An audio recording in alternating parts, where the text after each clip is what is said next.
What's up, Twitter world? It's the White OJ, Paleface Killer Whale. It's the end of 2024. Going to do a little quick wrap up. Didn't get to do as many Austin and Austins as I intended to do when I moved to Austin, but hey, I guess it's a good thing that I've been busy with comedy and shows and everything else and work. But I decided while I was busy, I got to, I have a life outside of comedy that's not very exciting, but I got to go home these last few months, so that was awesome. I got to visit for the holidays. I flew in November for 3 weeks during Thanksgiving and whatnot. Did some shows. Obviously, I promoted those, and then during Christmas, I decided to drive back home. So I have been traveling the last few months just back home.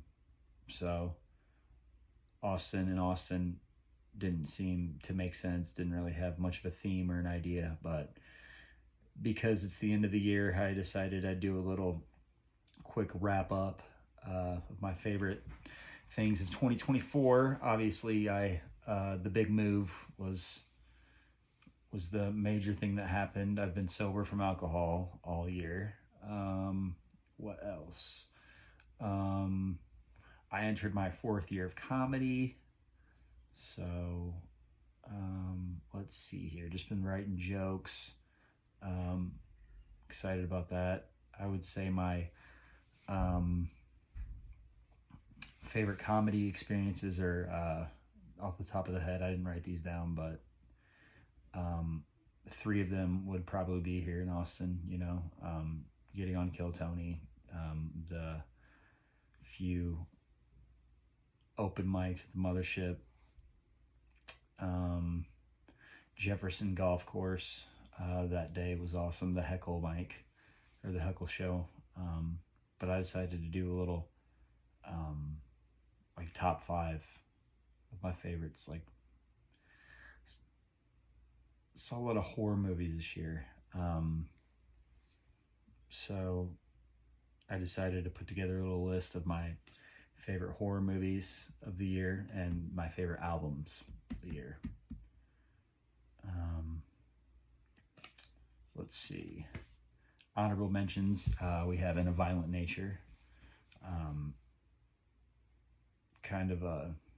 It was the POV from the killer's perspective, and very well done. Very different as far as the genre goes.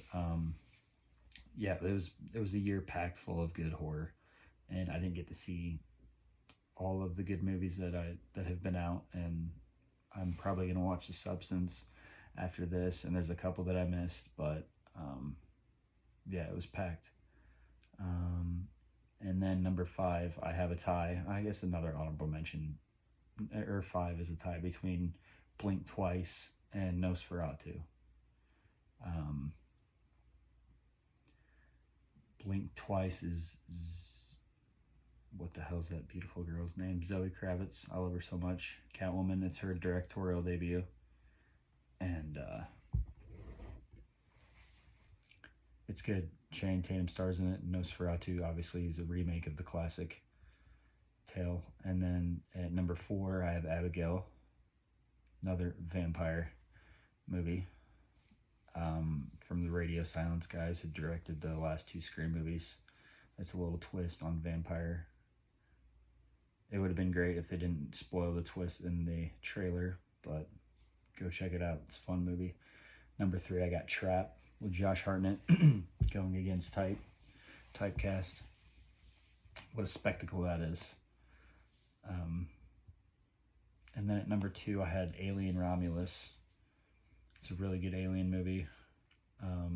Probably at least 2nd or 3rd best alien movie.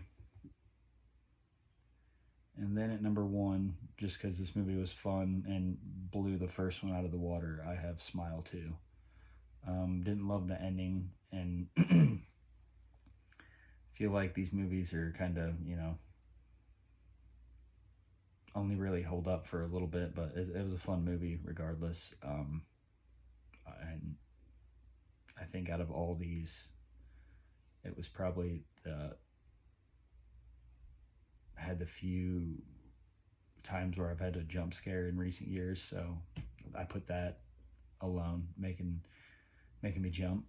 And then for albums, I didn't listen to a lot, but I got to see Green Day and Eminem in concert, so number 5, I would say, for albums is the Kendrick album, GNX. I know everyone says that he's the rapper of the year, and every publicist is gonna blow smoke up his ass, but I'm not here to do that. But nonetheless, his album was pretty good. I didn't think it was better than, these other albums I'm about to name in rap alone, but number 4, Might Delete Later, J. Cole. Infamously deleted the Kendrick diss, which I enjoyed, so that kind of put a bad taste in my mouth from him for a couple months, especially with the whole Kendrick and Drake thing. But upon reviewing the album again, just a great, I don't even know if it's an album or an EP or a mixtape, but that's number 4 for me. Number 3 is Saviors by Green Day. Duh. They dropped it at the top of the year, and it was a return to form for them. The top 3 are all return to forms for the artists I'm gonna name, but yeah, Green Day. Probably their best. I liked Revolution Radio, that came out in 2016, but maybe their best album in 15 years since 21st Century Breakdown. Got a lot of hits on it. Number 2, Blue Lips, Schoolboy Q. Maybe his second best, if not best album. Just classic Schoolboy Q. I guess didn't really have, the only argument you could make is it doesn't really have the commercial. It didn't really have the commercial hits that his other classic albums did, but body of work wise, could be his best album. And then number 1, you already know what it's going to be. The Death of Slim Shady by Eminem, his 12th album. And controversially, shout out to JD, I think is his 3rd best album. It's my 3rd favorite album it has, behind Eminem Show and Marshall Mathers. Those 2 albums interchange. But yeah, just the whole concept and him going back to using the voice and him battling himself. It's just everything you want in an Eminem album. So it's hard to, at this point in his career, it's hard to top anything he's done. And I feel like he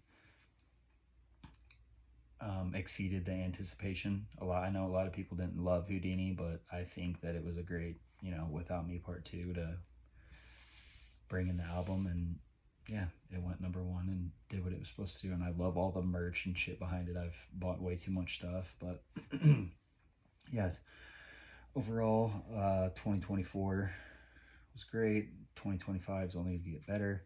I think I have an idea. I'm going to talk to JD. I have an idea of what Austin might turn into. Might not be Austin anymore. Might be a whole nother podcast show idea that I do. But I just don't, I got to find time for it. And it's hard. I do shows every night of the week, and then I work 4 nights a week. So, yeah. Like and subscribe if you made it this far. Hopefully your 2024 was exciting as mine, and here's to 2025 topping it.